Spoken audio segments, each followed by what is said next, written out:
quiero mostrarles un video, y en ese video hay un desafío.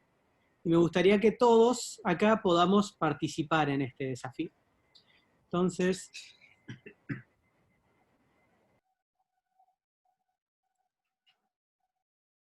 ¿todos ven? Bien.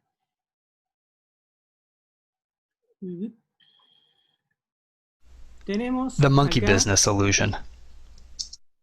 ¿se escucha bien? Count how many times the A ver, me hace señas. ¿Se escuchaba el video? Sí. Bueno, la idea de esto es contar cuántas veces los jugadores que están usando la camiseta blanca se pasan la pelota. Entonces, ¿está bien? ¿Se entiende? Hay que contar en el video cuántas veces los jugadores de camiseta blanca se pasan la players pelota. wearing white pass the ball. No decir nada, contar con la mente.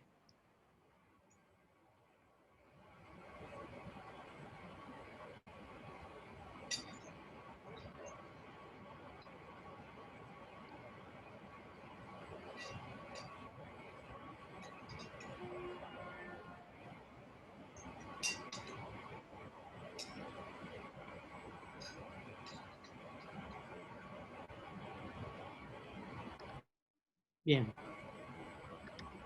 The correct answer ¿Quién había contado 16 pasos? 16 pases.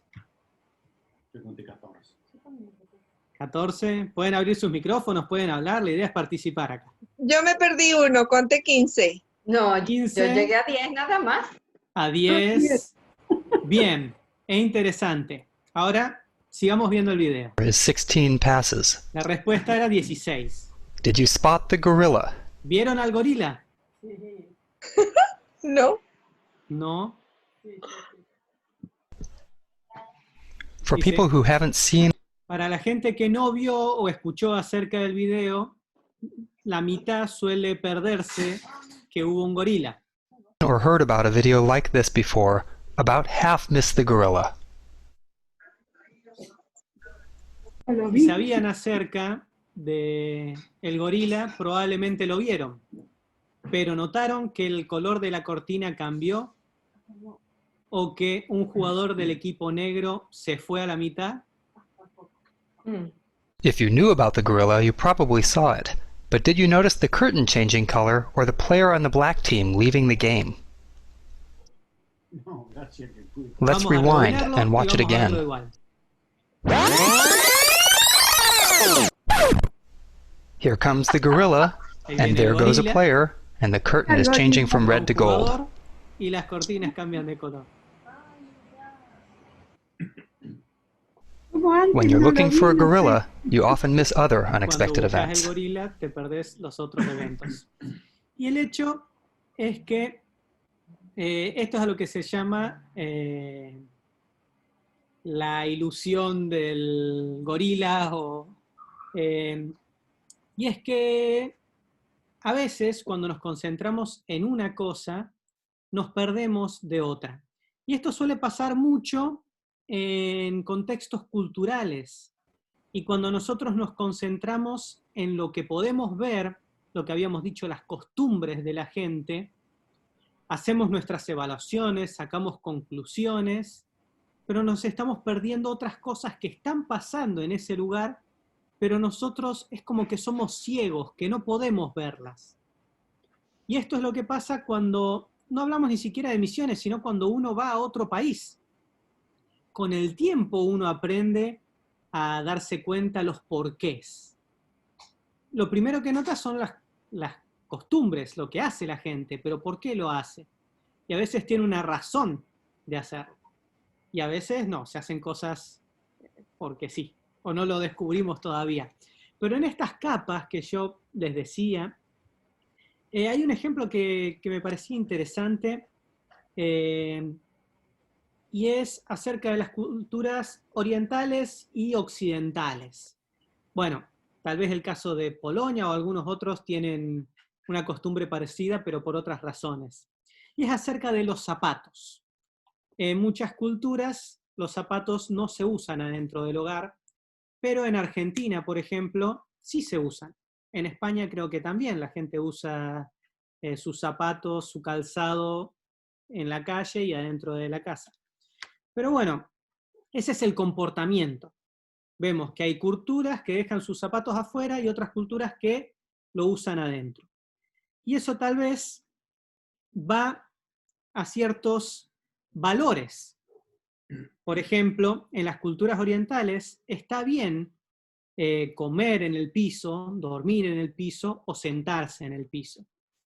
Pero en las culturas occidentales no está bien. Es más, cuando tal vez uno de los hijos está ahí en el piso, ¿qué se le dice? No te arrastres por el piso que está todo sucio, parate. O no comas en el piso está sucio. Entonces nosotros usamos mesas para comer, camas para dormir.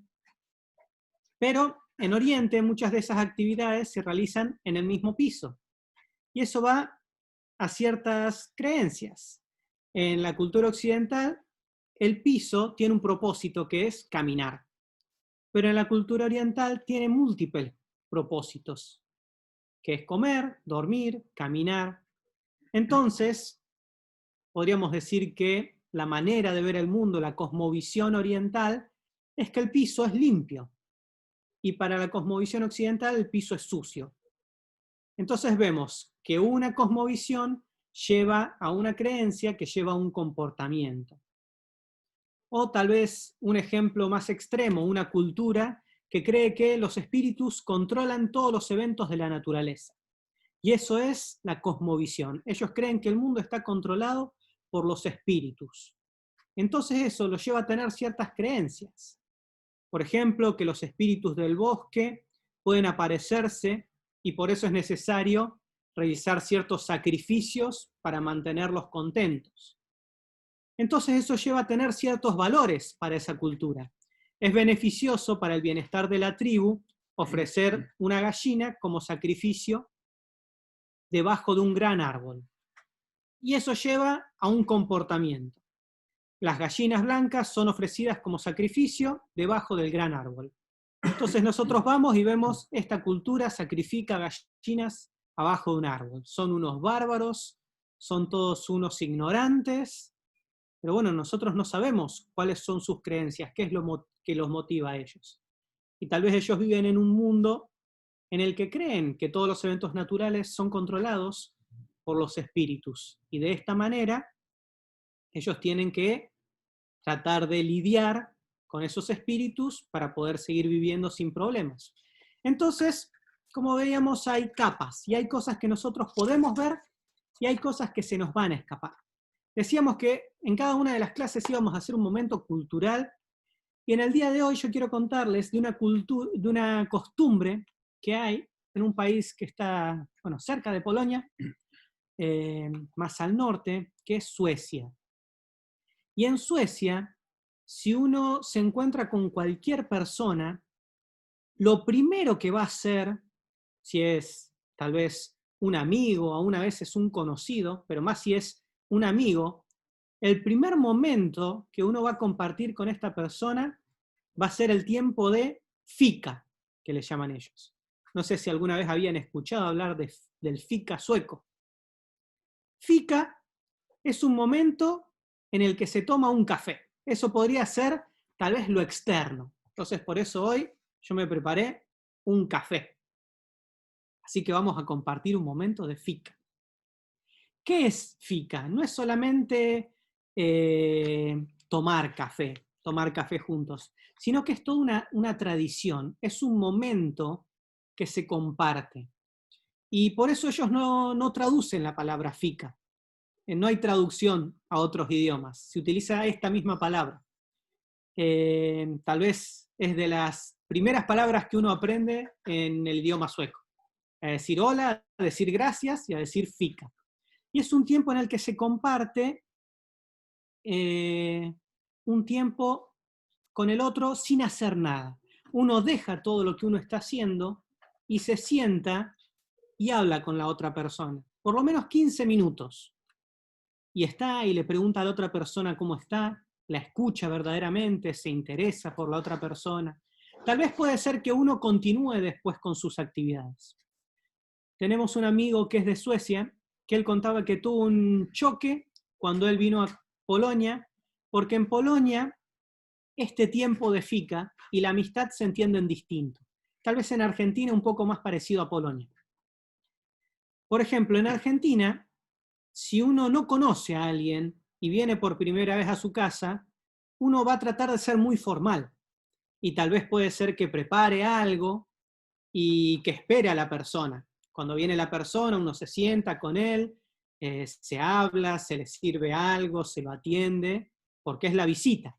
Ahora, si esta persona viene muy seguido y ya es un amigo, y un amigo por años, y llega a nuestra casa, tal vez nosotros no necesitamos estas formalidades, porque somos amigos. Entonces decimos, bueno, sentite como en tu casa. Ahí está la heladera, abrila, servite lo que vos quieras. ¿Por qué? Porque esta persona es un amigo. Ya no necesitamos ser formales o mantener como ciertas costumbres, sino que podemos avanzar por sobre las costumbres y ser amigos. Él cuando vino acá se encontró tal vez con esta situación. Él llegaba a una casa y como él era amigo, tal vez el que lo recibía estaba lavando los platos y hablaban mientras la otra persona lavaba los platos y él decía, qué falta de respeto, no me valoran, no me aprecian, en esta casa no me quieren, nadie se preocupa por mí, porque no dejan lo que están haciendo y hacemos fica. Con el tiempo él entendió de que en Polonia la costumbre era diferente y que eso era una muestra de amistad, que la gente podía seguir con su vida cuando vos llegabas a su casa, porque vos ya eras una persona de confianza, eras una persona amiga. Pero bueno, como estas diferencias culturales son tan diferentes, o sea, son tan propias de cada lugar y pueden significar cosas distintas. Entonces en Suecia es impresionante, creo que los países nórdicos son de los países que más café toman en el mundo. Tenía una estadística y creo que Finlandia, Suecia, Dinamarca eran de los países que más tazas de café consumían por persona por año. Así que es parte de su tradición. No podemos decir que el café es típico sueco, pero tomar café es típico de la tradición de Suecia hoy en día. Y donde sea que uno vaya, uno va a tener este tiempo de compartir. Y es interesante porque en distintos lugares que nosotros vayamos van a haber distintas cuestiones culturales. Y tal vez algo que en una cultura significa una cosa, uno se traslada a otra cultura y significa otra completamente diferente. Vamos al típico caso que tal vez ya todo el mundo sabe, que en Nepal, para decir sí, uno hace este gesto con la cabeza. Entonces uno quiere decir, sí, por supuesto. Y si uno no entiende esos códigos, uno va a pensar que te están diciendo todo el tiempo que no. Pero contaba una mujer que se había criado en los países de Oriente Medio y después había ido a vivir a Estados Unidos, estaban haciendo un viaje en avión y dice que le preguntaron, bueno, ¿qué es lo más típico de los lugares donde vos te criaste? Esas preguntas que siempre le hacen al que viene de otro lado. Y esta persona empezó a explicar, bueno, una de las cosas tal vez que más me chocaron o que más fueron difíciles para mí en un primer momento era tal vez una costumbre que de donde yo venía se hacía de una manera, pero en este país se hacía de otra. Y era cuando uno lo invitaban a un lugar. Entonces, en Oriente Medio, para invitar a alguien, uno tiene que hacerlo varias veces y tiene que insistir. Por ejemplo, ¿querés venir a comer a mi casa? Y la otra persona te va a decir que no. Tal vez sí quiere, pero es muy rudo decir que sí. Entonces te va a decir, no, yo ya comí. Y el otro tiene que insistir, no, pero por favor, vení a comer a mi casa. No quiero ser molestia. sí, por favor, no es ninguna molestia, vení a comer a casa. Y tal vez a la tercera o a la cuarta vez uno dice, bueno, sí, voy. Y es como toda una especie de acting, como una especie de ritual que hay. Es como un cortejo, podríamos decir. Pero en Estados Unidos es una cultura tal vez más directa, donde se dicen las cosas como se piensan. Entonces le decían, ¿querés salir con nosotros? No, bueno, nos vamos sin vos. Y se iba la gente. Entonces ella pensaba, bueno, probablemente ellos me estaban invitando por cortesía, porque también es muy rudo ir a un lugar y no invitar a la persona que está ahí. Vos tal vez no querés que vaya, pero lo invitás porque es lo que hay que hacer. Y la otra persona dice que no, entonces se van sin vos. Era que estaban haciendo todo para aparentar. Entonces, hasta que aprendió eso, dice que estuvo muy sola por muchos meses hasta que aprendió que en realidad si ella quería ir a un lugar tenía que decir que sí, que no estaba mal visto en Estados Unidos decir que sí cuando te invitaban a la primera vez. A veces es como en Oriente también es con las compras un poco que se maneja de esa manera, que uno tiene que regatear, y si uno no regatea es como que está insultando al vendedor. Entonces uno dice, ¿cuánto sale esto? 10 euros. No, usted me está robando 10 euros. No, yo no voy a comprar eso por 10 euros. Entonces dice, bueno, ¿cuánto quiere pagar? Y no, yo pagaría 1 euro. Ah, no, pero yo tengo que darle de comer a mis hijos. Usted quiere sacarle el pan de la boca a mis hijos. Y ahí van negociando hasta que tal vez uno lo compra por 5 euros. Y se van los dos contentos. El que vendió, porque regateó y bueno, él tal vez estaba dispuesto a venderlo por 3, pero lo vendió a 5. Y el otro se va contento porque le dijeron que salía 10 y se ahorró 5 euros. Entonces es como toda una cortesía. Y a mí me da risa porque yo estuve en países, por ejemplo en Colombia, donde se regatea todo. Y cosas que tal vez en Argentina nunca se podría hacer. Estábamos haciendo un viaje en grupo. Éramos 5 personas. Y la misionera que estaba en el lugar dice, déjenme comprar a mí porque ustedes los van a estafar porque son extranjeros y se van a dar cuenta. Entonces va a un lugar de la estación de autobús y dice, ¿cuánto salen 10 pasajes a tal ciudad? Éramos 5, pero ella preguntaba por 10. No sé, 5.000 pesos cada uno. Va al de al lado y le dice, él me vende el pasaje por 5.000 pesos. ¿Cuánto me lo deja usted? Bueno, no, yo se lo dejo por 4.000. Perfecto. Entonces ahí ganó en 5 pasajes, bueno, un montón de plata para nosotros. En Argentina, si uno va a un negocio y uno pregunta cuánto sale algo, sale eso. Y uno dice, no, bueno, pero en vez de un pasaje te compro 10 pasajes. Bueno, te sale lo mismo 10 veces. Bueno, y vas al de al lado y dice, él me quiere vender a tal precio. Bueno, yo vendo al mismo precio, todos venden al mismo precio. Se ponen de acuerdo. Entonces, hay cuestiones que son propias de la cultura. Ahora, hay algo particular de las culturas y es lo que se llama el etnocentrismo. El etnocentrismo es un concepto en Misiones que básicamente todos experimentamos y es el sentimiento de que somos el centro del mundo, que nuestra cultura es el parámetro para medir a las otras.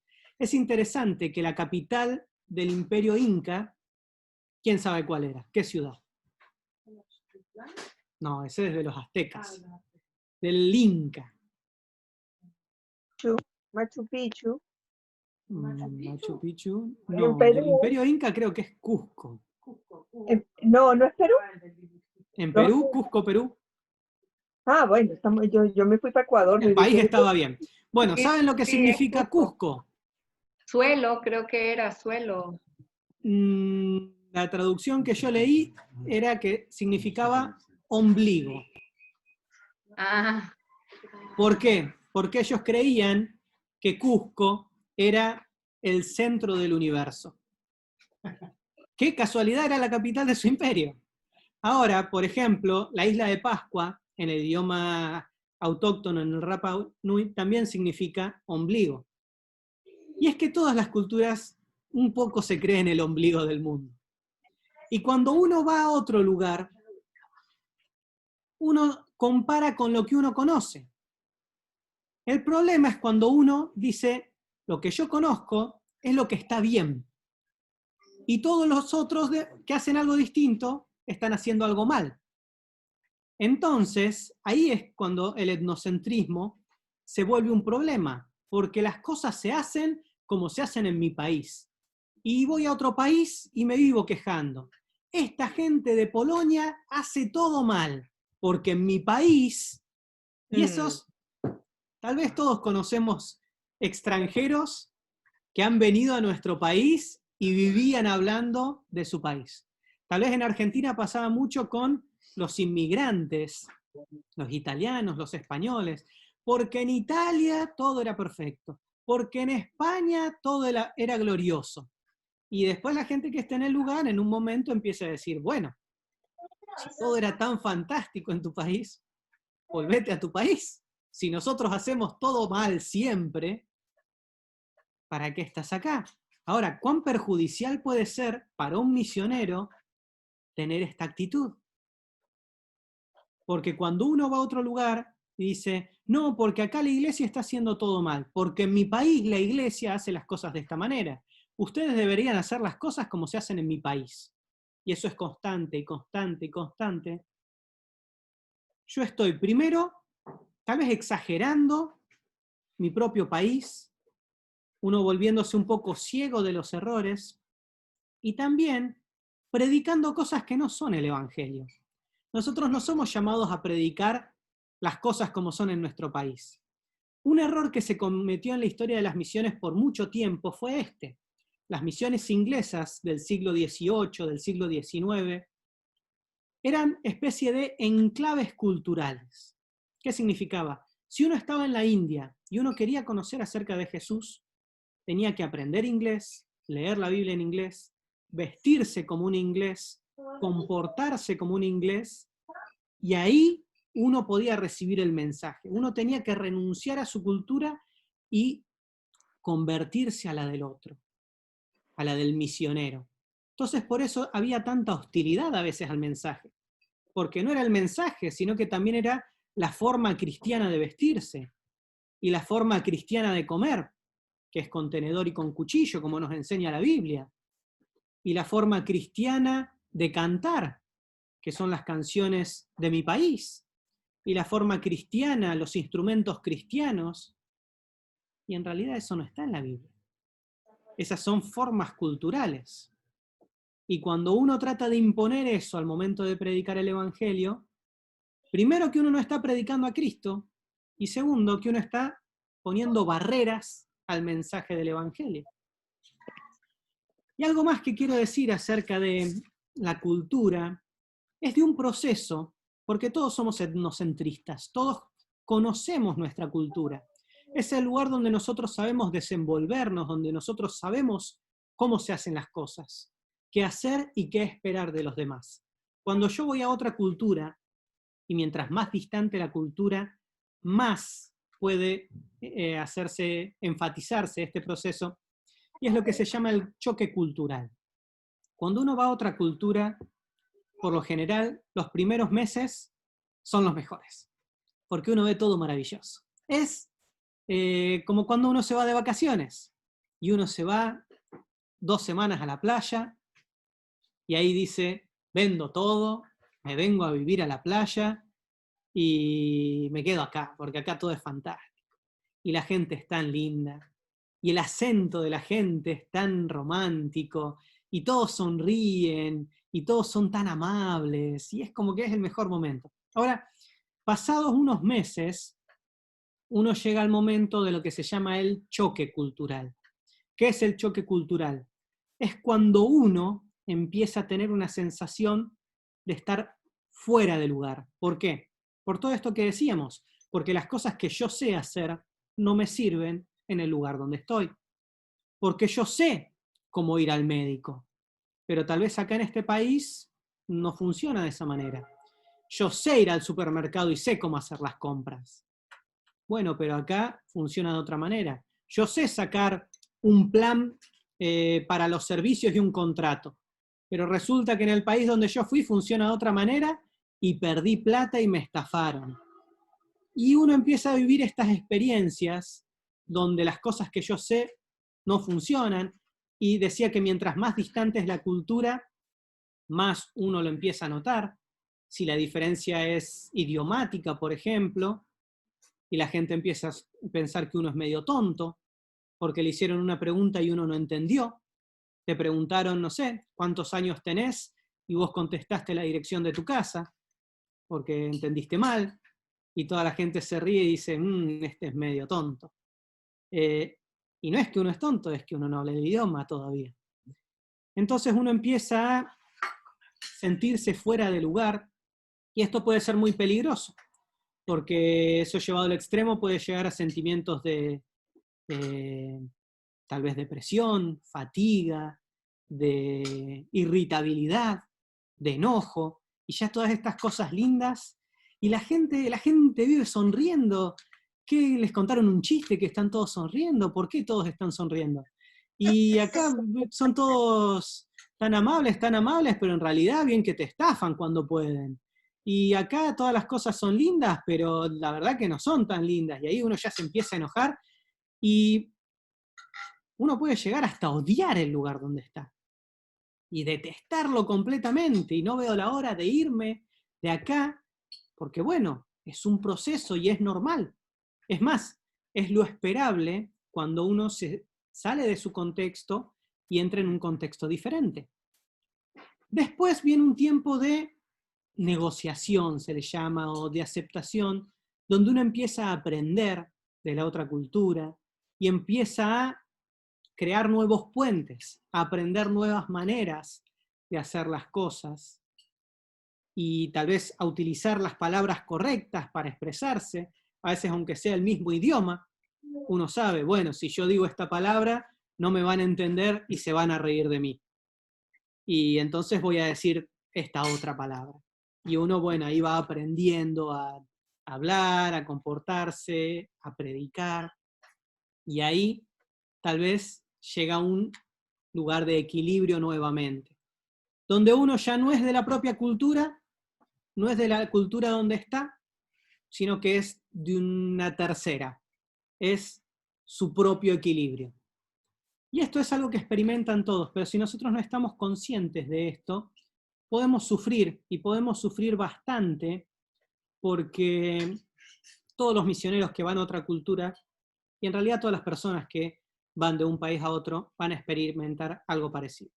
Pero bien, pasando a la teoría, vamos a ir bien rapidito, y hoy es una clase que tiene muchas cosas para ver, para escuchar, para observar, y vamos a ver cómo es el estado del mundo. La clase anterior vimos acerca de la base bíblica de la obra misionera, y después podríamos preguntar, bueno, ¿para qué la gente se va tan lejos si acá también hay tanta necesidad? Es decir, en otros países faltan iglesias, acá también faltan iglesias. En otros países hay un montón de gente que necesitan que les prediquen. En mi ciudad también hay un montón de gente que necesita que le prediquen. ¿Por qué tanto énfasis en esto de misiones? Bueno, hoy vamos a ver un poco acerca de cómo es el estado del mundo. Solemos pensar por este etnocentrismo de que como estamos nosotros están todos. Entonces pensamos, bueno, si alguien quiere escuchar acerca del mensaje del Evangelio, que vaya a una iglesia. Yo acá, cerca de mi casa, tengo 2 iglesias, por ejemplo. O en Argentina, en la ciudad donde yo vivo, en Neuquén, de donde soy, donde vivía, hay cerca de 400 iglesias, según una estadística de uno de los diarios de la ciudad, de uno de los periódicos, en una ciudad de 250.000 habitantes. Un montón de iglesias. Si uno quiere una iglesia, uno tiene que caminar no más de 10 cuadras, 10 calles, y va a poder ir a cualquier iglesia. Tal vez uno en la misma cuadra tenga 3 iglesias. Conozco una iglesia en el sur de Argentina, que el pastor me contó que ellos empezaron a construir la iglesia, y habían otras casas que se estaban construyendo en el mismo barrio, porque era un barrio bastante nuevo, y cuando terminaron la iglesia pusieron el cartel, y al mismo tiempo el que estaba enfrente hizo lo mismo y puso el cartel, una iglesia enfrente de la otra. ninguno de los dos sabía que el otro estaba construyendo una iglesia. Y son dos iglesias que, bueno, tienen la reunión uno el domingo a la mañana y el otro el domingo a la tarde. La gente de ese barrio puede elegir de qué vereda quiere congregarse. Pero es en todas partes del mundo de la misma manera. Bueno, vamos a ver. Algunos ejemplos para abrir nuestros ojos. Bien. Supongo que están viendo todos mi pantalla. Me dicen cualquier cosa y me hacen saber. Si el mundo tuviera 100 personas, este video solo lo pude conseguir en inglés, pero vamos a ir traduciendo. Es para tomar un poco de conciencia.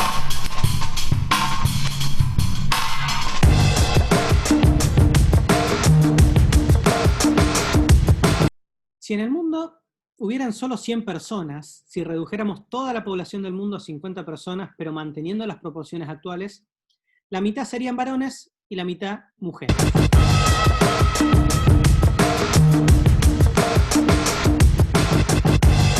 $14 personas vivirían en América, 15 en África, 11 en Europa y 60 en Asia. No hay un porcentaje considerable de Oceanía.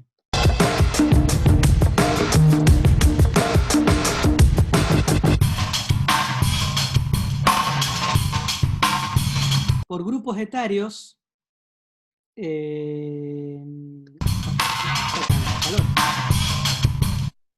Más o menos la forma se ve. Vemos en las formas. Hay mayor cantidad de población de 25 a 54 años, de 0 a 14, de 15 a 24 hay menos, y de 55 a 64 menos, y más de 65 poquititos.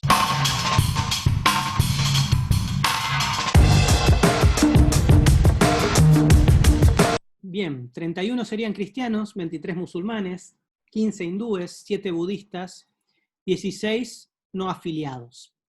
Cristianos incluye evangélicos, protestantes, ortodoxos, católicos, todos los cristianismos.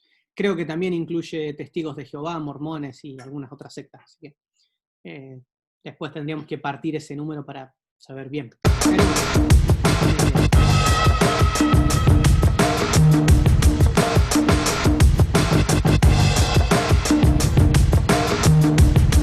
12 personas hablarían mandarín, 6 personas español, 5 inglés, 4 hindi y 3 árabe.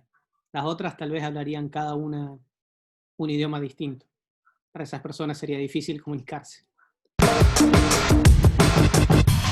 los 12 chinos hablarían fenómeno. El resto hablaría uno de los 6.500 otros idiomas.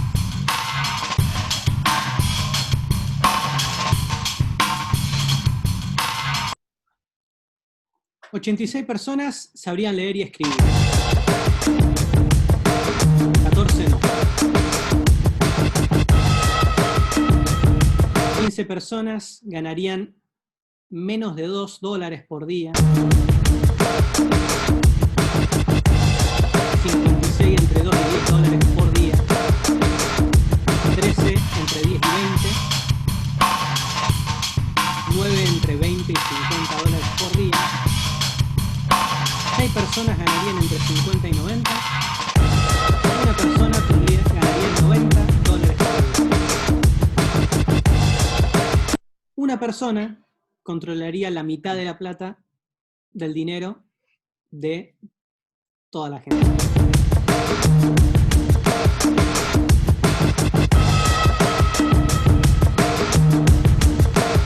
$21 personas estarían por encima de su peso, 63 tendrían un peso saludable, 15 estarían malnutridos y 1 estaría muriéndose de hambre.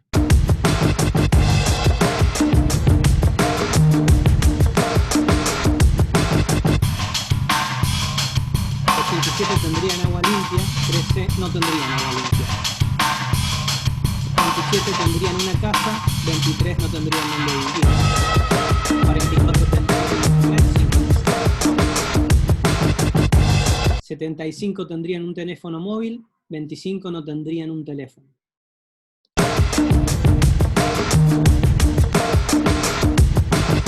97 habrían ido a la universidad, 93 no. El mundo tuviera 100 personas. Lucharíamos más por la igualdad. Bien, es solamente para tomar un poco de conciencia, para iniciarnos en esto que son un poco los números acerca del mundo. Pero bueno, teníamos una pregunta que era, ¿por qué la gente se va tan lejos cuando acá hay tanta necesidad? Y me gustaría que podamos ver una presentación que habla acerca de necesidad versus oportunidad. Tenemos la gran comisión que dice, y se acercó Jesús y les habló diciendo, toda potestad me es dada en el cielo y en la tierra, por tanto id y haced discípulos a todas las naciones, bautizándolos en el nombre del Padre, del Hijo y del Espíritu Santo, enseñándoles que guarden todas las cosas que os he mandado. Y aquí yo estoy con vosotros todos los días hasta el fin del mundo. Amén. Dice, por tanto id y haced discípulos a todas las naciones. Esta es la gran comisión. Pero naciones no significa lo mismo que países.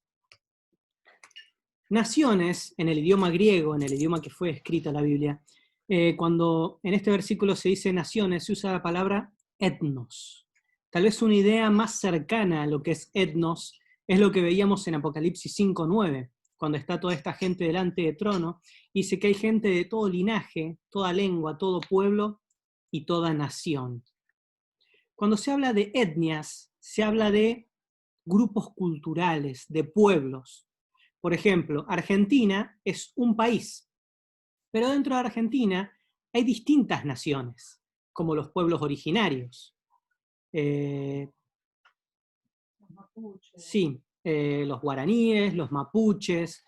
Yo no sé si, por ejemplo, en Venezuela habrán incas, sí, habrán naciones, grupos originarios que dentro del país de Venezuela, por ejemplo, ellos son una nación diferente.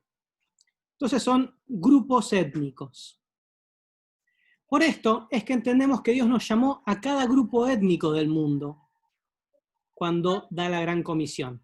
Primer ejemplo, para entender un poquito en profundidad esto.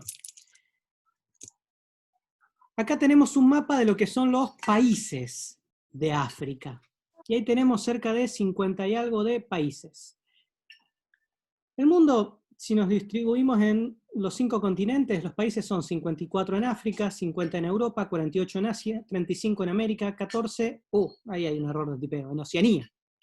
Algunos están en Asia y Europa, entonces como que cuentan por los dos.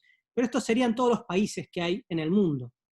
En cada uno de estos países hay una iglesia y varios cristianos, aun cuando en muchos de ellos está prohibido predicar. Así que podríamos decir que cumplimos con la gran comisión. Fuimos a todas las naciones haciendo discípulos. Sin embargo, veamos un mapa de etnias, de etnos de África. Superpuesto está el anterior con los límites de los países. Son un poquito más, ¿verdad? Estos serían todos los grupos étnicos en África. Muchos de estos etnias habitados por miles de personas, no hay ni siquiera una iglesia, un misionero o un solo cristiano. Contaba la historia de un misionero que llegó a una aldea para predicar con un traductor y le preguntó a la gente, ¿ustedes conocen a Jesús? Se pusieron a hablar. Jesús, a ver, ¿vos conocés a Jesús? ¿Vos conocés a Jesús? No, en esta aldea no vive Jesús. Tal vez en la aldea siguiente pueda encontrar ese Jesús que usted está buscando. Que no habían escuchado ni siquiera el nombre una sola vez en su vida. Hay lugares así en el mundo. Hoy en día, año 2020. Parece tal vez ridículo para nosotros. Porque nosotros estamos tan sobreexpuestos al cristianismo. Tenemos aplicaciones con versículos bíblicos, tenemos iglesias, tenemos radios cristianas, tenemos predicaciones en internet, podemos hacer un delivery de cristianismo. Pero en otras partes del mundo no se vive la misma realidad.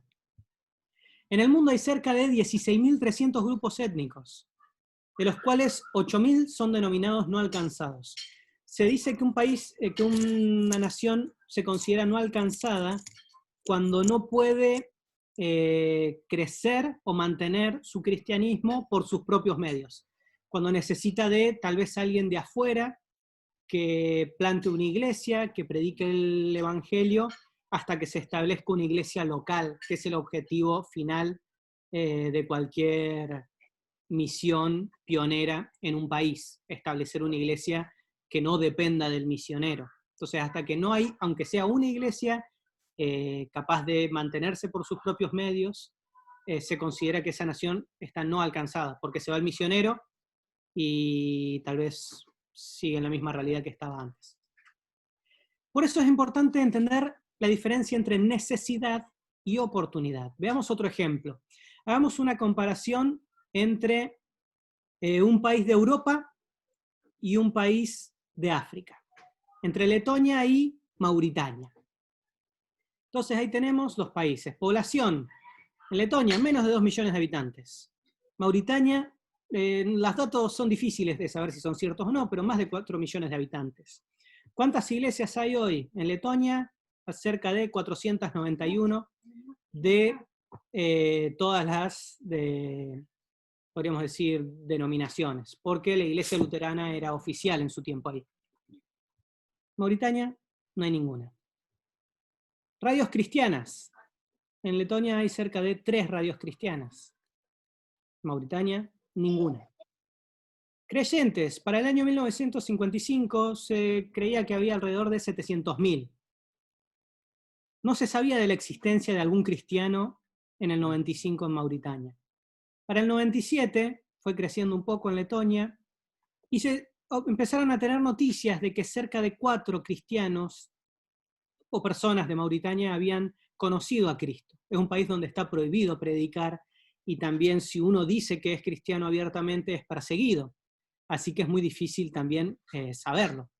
No se puede hacer una estadística, una encuesta, vamos casa por casa a ver quiénes son cristianos, levantan la mano y bueno, después de esa encuesta al día siguiente vuelven a 0 porque los liquidaron a todos. Creyentes para el año 2000. Seguía creciendo en Letonia. Se sabía en Mauritania de aproximadamente 11 cristianos. Para el 2016, más de 20 cristianos habían en Mauritania. Entonces, ¿cuántos no creyentes hay en Letonia? Más de 1 millón. Más de 1 millón es un montón de personas. 1.200.000 personas que necesitan todavía que se les predique de Cristo. ¿Cuántas hay en Mauritania? 3.999.980. Pero la principal diferencia de estos dos países, todas las comparaciones son poco odiosas, que el estado espiritual de Letonia es con necesidad. Cualquier persona que quiera conocer acerca del Evangelio tiene que ir a alguna de esas más de 300 iglesias, acercarse a alguno de esos más de 700.000 cristianos, o tal vez sintonizar alguna de las 3 radios. Tiene oportunidad de escuchar el mensaje. Tiene necesidad, pero para los 3.999.980 mauritanos, muchos de esos no van a tener ni siquiera una oportunidad de escuchar el Evangelio antes de morir. Entonces, ¿por qué uno se va tan lejos cuando acá hay tanta necesidad? Porque acá hay muchos predicando. Porque acá hay muchas oportunidades, pero en otros lugares no se vive la misma realidad. Oswald Smith dijo, no es justo que algunos rechacen el Evangelio muchas veces, cuando otros no han tenido ni una sola oportunidad de escucharlo. Entonces, como decíamos en el video anterior, tratar de que haya más igualdad, que sea un poco más parejo. Hay una frase muy linda con la que siempre terminamos nuestras presentaciones en Neuquén, que dice, el amor siempre encuentra la manera de involucrarse, la indiferencia siempre busca la excusa. Pero el amor siempre encuentra la manera de involucrarse. Si vemos las naciones, vemos que hay un montón que todavía no han escuchado el mensaje del Evangelio. Pero, bueno, ¿por qué no les llevamos una Biblia a todos? Por lo menos van a tener la oportunidad de leer acerca del mensaje. Si nosotros no le podemos hablar, que lo lean. Quiero que hagamos un ejercicio, un juego, tal vez pensar por un momento, ¿qué si no existiera la Biblia en español? Si nosotros no tuviéramos Biblia en español, pero llega alguien y nos dice, tengo una Biblia para vos. No está en español, pero tal vez algo podés entender. Y nos da esta Biblia. Y dice, perché Dio ha tanto amato il mondo, ci ha dato su unigenito figlio. Y nosotros decimos, bueno, algo entiendo, ¿no? Tal vez puedo conocer acerca de Dios. Hay algunos en este grupo que podrían hacer trampa porque entienden más. Pero digamos que solo hablamos español. Y dice, bueno, tal vez tenemos una chance de entender un poco. ¿Qué si, para poder leer la Biblia todos los días, tuviéramos que hacer el ejercicio de tener una Biblia y tener un diccionario? Porque la mitad de las palabras las entendemos, la otra mitad no. Sería incómodo, ¿no? Pero que si acaso el que trae esta Biblia no trae esta, sino que nos trae esta otra. For God so loved the world. Y ahí seguimos. ¿Cuántos hablan inglés? Tal vez hablemos inglés. Igual trataron de leer la Biblia en otro idioma. Aunque hablen ese idioma, es incómodo. Y tal vez Dios no te habla tanto como en tu propio idioma. Bueno, Dios sí te habla siempre. Pero no es lo mismo. Es como que la palabra en español te llega a la mente y te llega al corazón, pero cuando uno lee en otro idioma, es como que tiene que hacer un camino más largo y tal vez algo se pierde en el camino. Pero ¿qué si no estuviera esta Biblia en inglés? Dice, no, la única Biblia que te puedo dar es esta. ¿Qué dice? Car Dieu a tant aimé le monde. ¿Quién habla francés acá? El francés encima es difícil, porque tal vez si uno lo escucha tiene oportunidad de entender algo, pero leerlo es un trabalenguas. ¿Qué si esta fuera la única Biblia que tenemos? Más difícil todavía. Ahora, ¿qué si la Biblia fuera esta? Dice, es que good himen ad han gaf enganson sin til pes. Esto es islandés.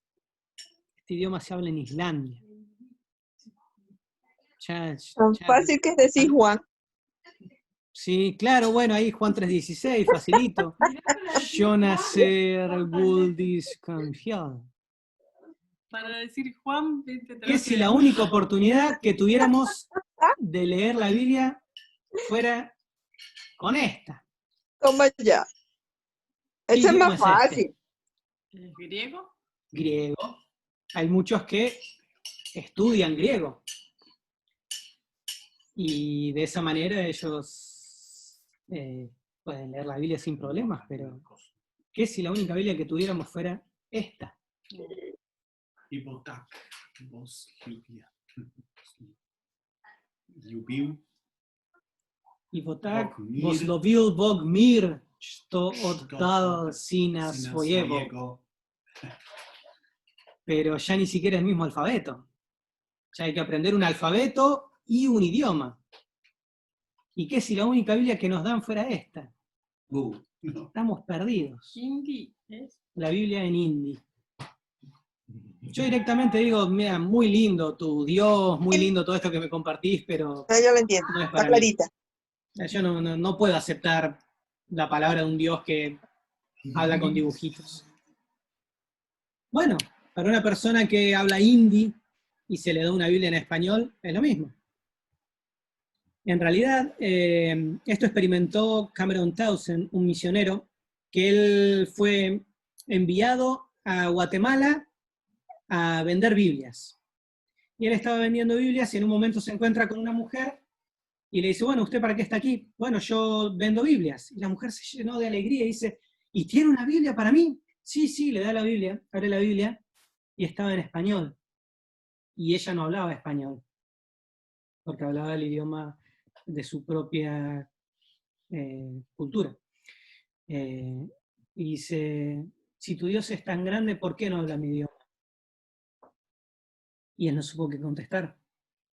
Y en ese momento eso le impactó tanto que él empezó un ministerio de traducción de la Biblia que aún perdura hasta nuestros días. Y es Wycliffe, Traductores Bíblicos, y actualmente está traduciendo la Biblia a muchos idiomas. pero me gustaría que veamos un poquito acerca de el estado de la traducción bíblica en el mundo. Decíamos que, o no sé si lo habíamos dicho, en el mundo hay cerca de 6.800 lenguas vivas. ¿Sabían que habían tantas? Yo sabía que había español, italiano, francés, tal vez 20 me sabía, pero 6.800. Bien, de esas, solo hay 1.086 traducciones terminadas. Alrededor de 4.050 no tienen porciones de la Biblia.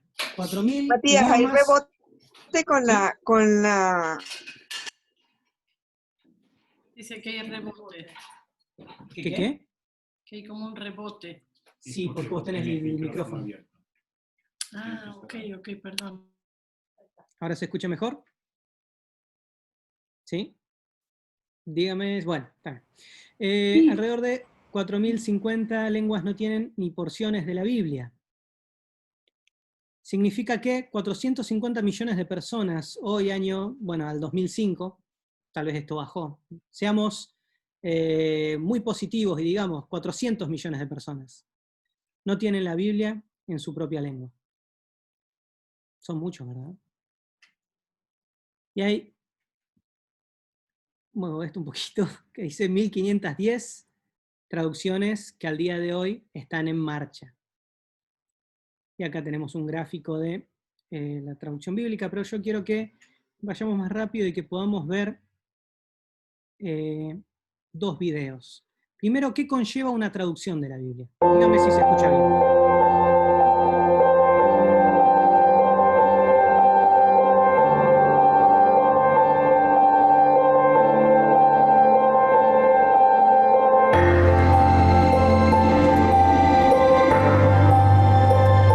Cuando se habla de traducir la Biblia, muchos se imaginan a un misionero estudioso que hace su trabajo solo en un lugar remoto.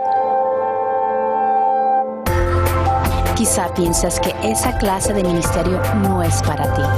Tal vez te parezca muy académico, muy científico, muy aislado. Pero hoy día la realidad de traducir la Biblia es otra. Para traducir la Biblia se necesita un grupo muy variado de colaboradores y hay funciones que uno no esperaría ver ni en el extranjero ni en nuestro país.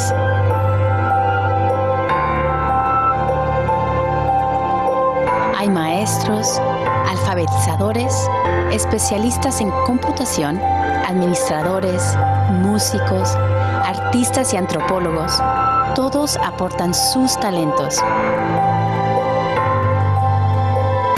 Pilotos, enfermeras, peritos en idiomas, mecánicos y contadores, reporteros, carpinteros, comunicadores, fotógrafos y mucho más. Hay lugar para todo y el talento de cada uno es esencial para el equipo.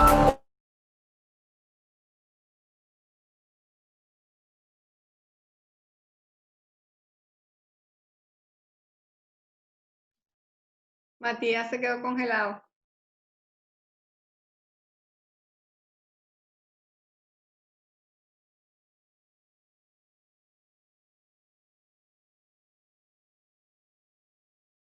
Ya volviste. No tienes audio. Tienes el micrófono apagado, Mati. Ahí está. Bien. ¿El video se había visto todo o se cortó la primera parte? Porque me decía Noelia que ella lo veía trabado. ¿Vieron? ¿Se veía el video? Se veía, pero en un momento quedó congelado. Estaban que se cada uno aportaba su teléfono. Bueno, vamos a tratar de... ¿quién era el hombre rubio? Bien. Vamos a compartir de nuevo pantalla y vamos a seguir con ese video. Bien, vamos a seguir por aquí. Uno por ahí. Ahora no se escucha. ¿No se escucha? Bien. Una vez más. No. Peritos en idiomas, mecánicos y contadores, reporteros, carpinteros, comunicadores, fotógrafos y mucho más. Hay lugar para todo y el talento de cada uno es esencial para el equipo. Hoy día hay más de 180 millones de personas en espera de leer la palabra de Dios en la lengua que pueden entender con claridad. Necesitamos no solo traductores de la Biblia, sino también equipos de colaboradores, y esos equipos te necesitan a ti.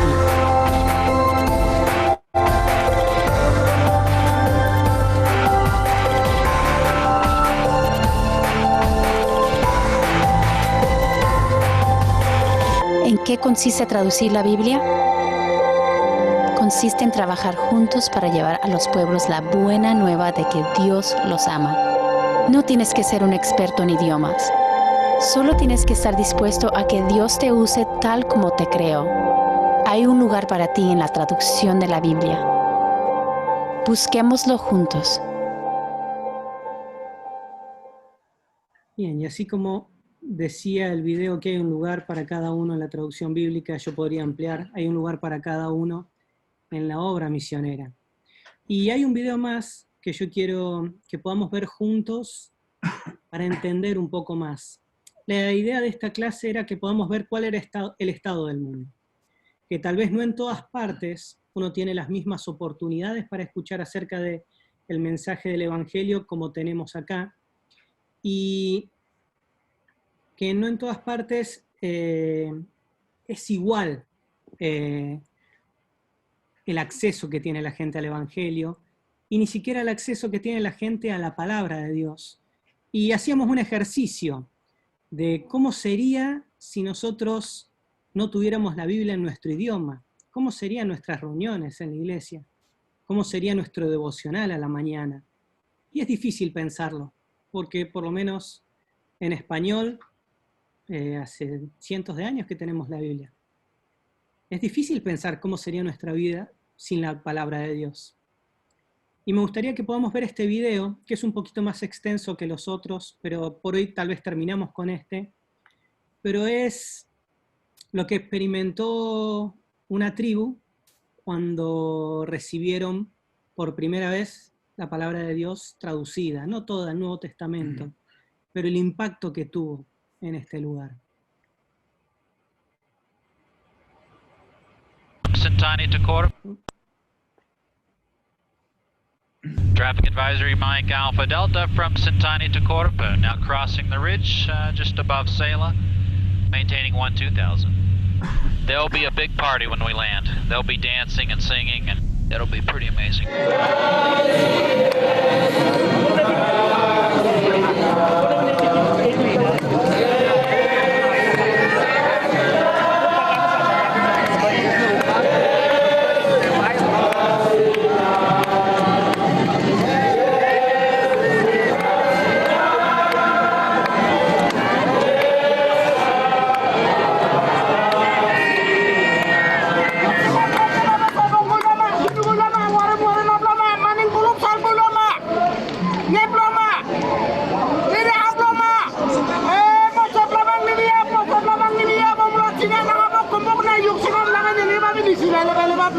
Ibu darana nyundi ibu da ibna gigip memero. Dara memero kom. Sumni ni wenena nyundi ibu nisin mati sampai wahyu. Gigip dangkal wenena ora yosimna egin kom kiaman. Light Valor Mike Alpha Delta landing Cordoba.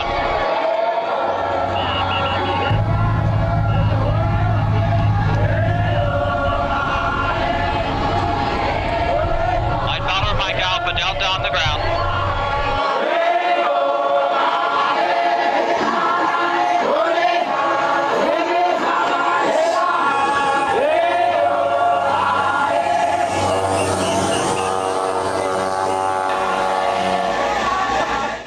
Un pastor dijo, citando el Evangelio de Juan, en el principio era el Verbo, y el Verbo era con Dios, y el Verbo era Dios.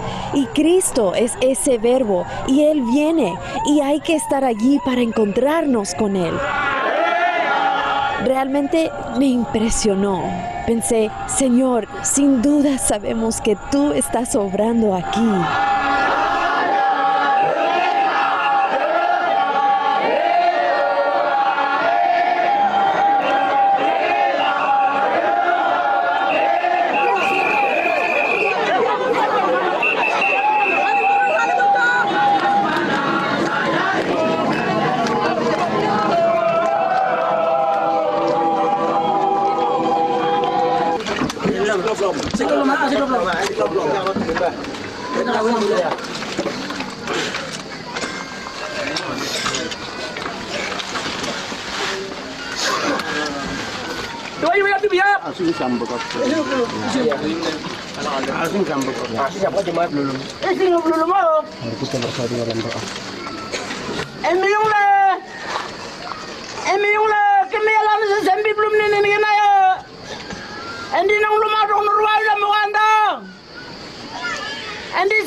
Luego entregaron las Biblias a los creyentes ancianos y una de las hermanas dijo espontáneamente, no creo que habían planeado que dijera eso, pero ella exclamó, hemos tomado la palabra de Dios, la hemos aceptado, la hemos puesto en nuestros corazones y ahora se la daremos a ustedes, los jóvenes, quienes también deben tomarla y aceptarla y andar con Dios como Él enseña en esta Biblia.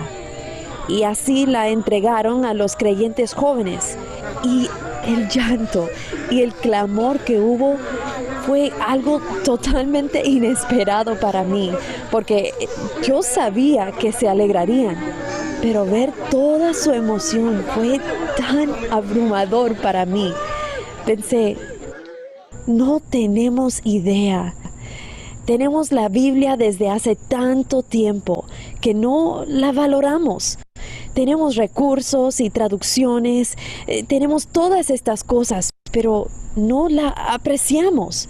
No nos damos cuenta del precioso don que tenemos en nuestras manos. Y esta tribu lo ha reconocido y claman, Señor, has venido a nosotros mediante tu palabra.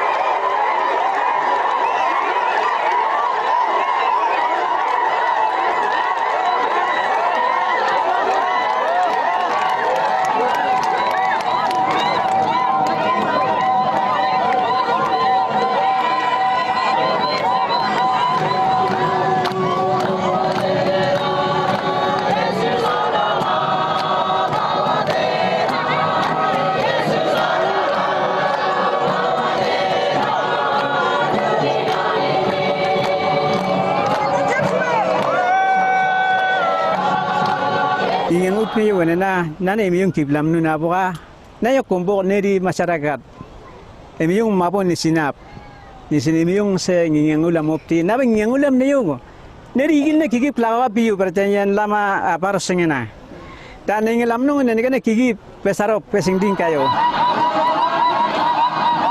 Los Quimials siempre han tenido un gran amor por la palabra. Habían preparado una especie de arca para colocar las Biblias allí.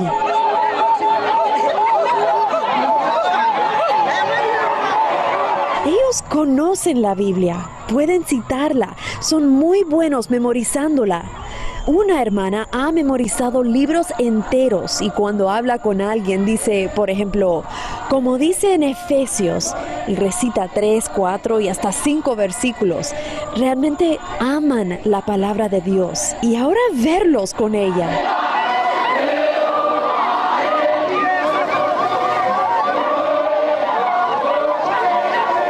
Bisa puluhan na ngingang lok imeyong si bebe yaka bep nak nong ngingang ulam siyo ti imeyong si bebe bep nak delibop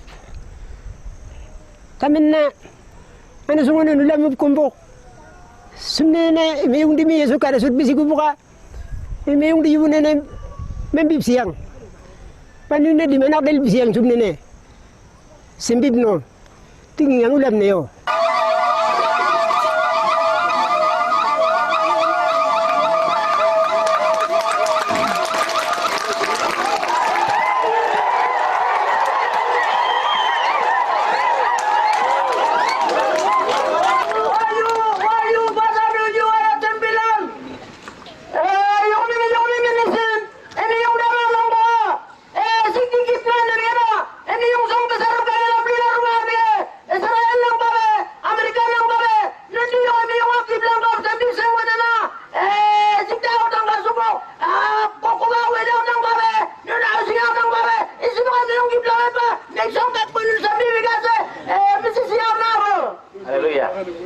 Nana imiyong di yubu amulat lam sisi wenena Indonesia yubu di babe, Lani yubu di babe, Yali yubu di babe, Nalcha yubu di babe na amulat lam sisi no pare tahun so amulat lam sino bok tanggal 16 Maret nenege na imiyong di buku Alkitab koruk pun yubu kuma Kim Yal yubu nundi sayak majung ki yokwen ane na neri yin mal emiyong mabo mulat lam sununa nundi yubu raib samona ana sambonun kuma yoko yubu sampane di on buku ak kemelam neri ompat sunun kum ane na koruk pun yubu anda ot wen ising kempat neri berda ompat sununa aboka neri kanga ngingang ulam niyo tanggal 16 Maret anegena kam yak de ya yubu nenege kigip nundi suku kim yal sokowak kigip yung giyawan nunna kigip dawub di salba yap di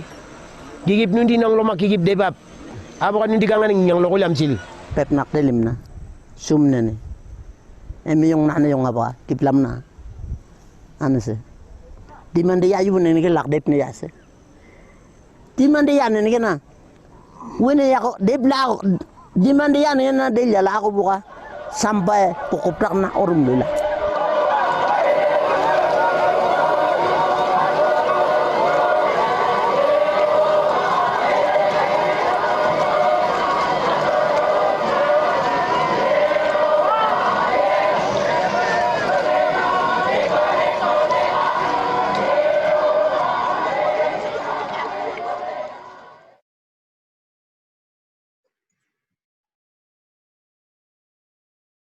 Bien.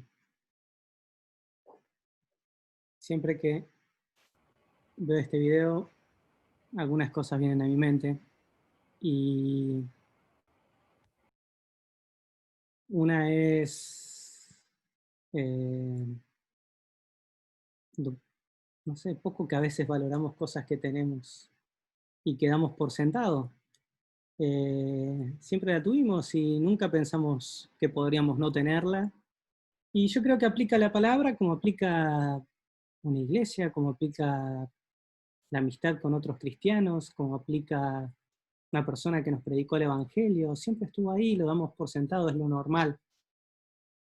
Y cuando vemos otras realidades, vemos, para muchos esto no es lo normal. Y tal vez lo que yo tengo es un tesoro súper valioso. Y no es para hacernos sentir culpables. Mirá, tantas Biblias que tenés en tu casa y no las valorás. No es el propósito. El propósito tal vez es, primero, gozarnos de lo que tenemos, de valorar lo que tenemos, de valorar la palabra de Dios, de valorar la iglesia que tenemos, de valorar la persona que nos compartió el Evangelio, de valorar todas las herramientas que tenemos a disposición que nos acercan a Dios. Y lo segundo, por lo cual le compartí estos videos, y en realidad todo lo que vimos hasta ahora, es tal vez animarnos a primero entender que no en todas partes es así, que nosotros podemos ser parte de que en otros lados sí lo sea. Hoy en día, en muchos lugares no lo es. Hoy en día hay muchas personas que no tienen acceso a la palabra de Dios. Y veíamos anteriormente la diferencia entre necesidad y oportunidad. Necesidad hay en todas partes. Acá en Varsovia hay mucha necesidad de Cristo. En Argentina hay mucha necesidad de Cristo. En Neuquén, donde yo estoy, de donde yo soy, hay un montón de gente que no conoce, que no cree. Y en el lugar donde cada uno de nosotros estamos, hay un montón de personas que tal vez ha dicho que no. Y todavía no llegó su tiempo. Pero hay otras partes en el mundo donde no han tenido ni siquiera una oportunidad. Y la idea no es desesperanzarnos, sino es animarnos a ser parte, porque si Dios nos dio la gran comisión, y como vimos en la clase anterior, que nos mandó a ser testigos en Jerusalén, Judea, Samaria y hasta lo último de la tierra, y como veíamos hoy que Dios nos mandó a ser discípulos a todas las naciones de la tierra, si Él nos dio esa orden, es que es posible. Entonces está al alcance de nuestra mano ser parte. Tal vez no vamos a ser nosotros los que vamos a ir a cada nación a predicar el Evangelio, pero sí, desde el lugar donde estamos, podemos ser parte. Entonces, la clase que viene, que es la última de misiones, después ya vamos a cambiar de tema, vamos a cambiar de profesor y ya se va a empezar con una nueva temática. Vamos a estar viendo las maneras prácticas en las que cada uno de nosotros puede ser parte de la obra misionera y en la que cada uno de nosotros puede ser parte de que este mensaje llegue hasta lo último de la tierra. Así que eso es todo por hoy. Maravilloso. Muchísimas gracias. Sí, gracias. Muy linda, Mati. Muy hermoso. Muy bonito, Me la pasé Matías. llorando. Con el- Además, qué ignorantes somos. Estoy sorprendida, lo ignorante. Somos unos ignorantes, total. Me ha sorprendido tantas lenguas y tan pocas que ha sido traducida la Biblia, ¿no? Y Sí, también uno me se pone a pensar. vi el otro día, lo quería postear en el grupo, si lo encuentro lo voy a postear, que hablaba de la situación en China. Nuestros hermanos en China están siendo perseguidos por la causa de Cristo y no pueden congregarse en una iglesia, no pueden cantar con libertad. Hay muchos otros en algunos países musulmanes que realmente ser cristiano representa un desafío terrible y que ser misionero en esos países significa poner en peligro tu propia vida y la vida de tu familia. Y aún así hay algunas personas que aceptan y deciden ir a riesgo de su propia vida para que otros conozcan al Señor. Entonces creo que es lindo empezar a sentirnos una iglesia no ombligo, no Cusco, no que siempre está mirando para su propia necesidad, y mirar que podemos ser parte de la obra del Señor y solidarizarnos con otros hermanos nuestros en otros lados, que valorar lo que tenemos y también ser una mano para otros que están yendo, que están haciendo cosas. Así que, bueno, muy lindo, Mati, muchas gracias. Dejamos de grabar ya.